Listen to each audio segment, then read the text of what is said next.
Ya, resep selanjutnya itu saya 500 gram berikutnya ini saya akan praktek untuk membuat tekwan ya. Yang tadi itu ikan setelah kita giling, setelah kita bumbui ya, sudah itu kita masukin di freezer dulu ya selama kurang lebih 2 jam. Baru bisa kita olah. Nah, yang selanjutnya ini adalah tekwan ya. 500 gram ikan giling itu kita membutuhkan airnya cukup 100 saja. Ini tidak perlu air es ya kalau untuk tekwan ya. Air esnya itu hanya untuk tempe. 100 ml itu air biasa. Ini garam ya. Garamnya ini langsung akan saya masukkan di air yang 100 ml tadi. Oke.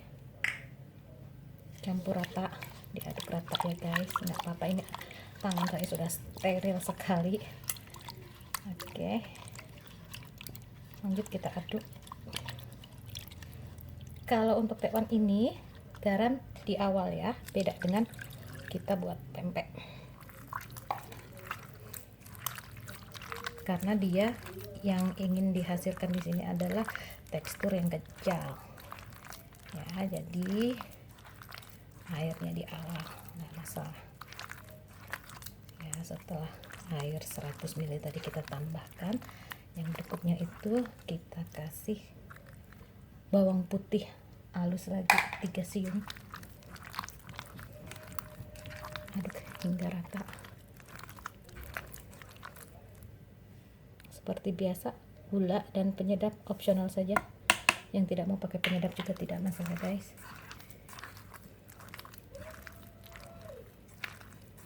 Yang berikutnya adalah bawang putih ya,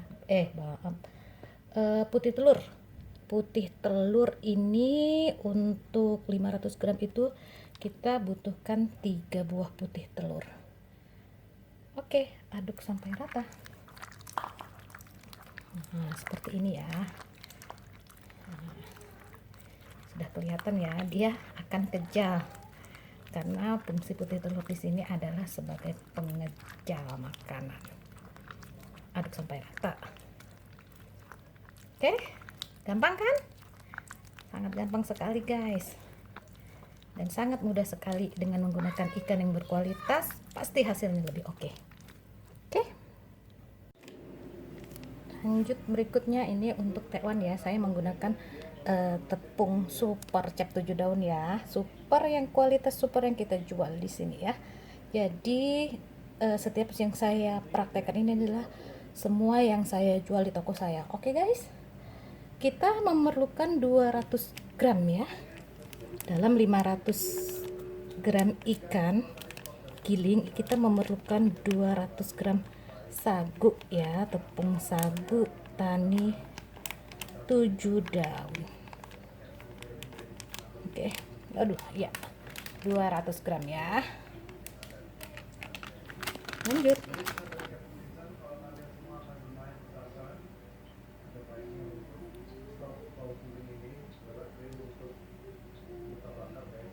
Seperti ini guys, langkah selanjutnya adalah saya akan memberikan tips untuk membuat tekwan ya, akan tetapi kita tidak menggunakan tangan ya, tangan langsung, supaya tangan kita tidak kotor. Dan ini dijamin super cepat ya guys. Ini pakai garpu ya. Caranya itu sangat simpel sekali, pakai garpu ya, seperti ini ya. Sebelum kita mencongkel ini adonan, garpu ini kita celupkan dulu di air panas yang sudah mendidih tadi ya guys ya. Oke, sudah ya seperti ini ya. Lanjut seperti ini saja, langsung kita cemplungin guys, seperti ini. Ulang lagi ya, langsung nyemplung dia ya kalau sudah panas. Ulang lagi seperti ini saja, masuk, iya langsung nyemplung, dan bentuknya nanti bagus cantik ya. Oke guys ya, baru diangkat ya guys, seperti ini ya, kejelnya seperti ini, bentuknya juga cantik, keriting-keritingnya seperti ini ya guys ya. Ini namanya tekwan garpu ya, karena membentuknya kita pakai garpu. Oke, kecil ya, kelihatan ya kejalnya seperti ini ya. Bentuknya juga keriting ya guys, tuh keriting, sangat cocok sekali untuk tekwan. Tekwan yang bagus itu tekwan yang keriting ya, bentuknya cakep, begitu dikasih kuah nanti dia cantik sekali jadinya. Oke.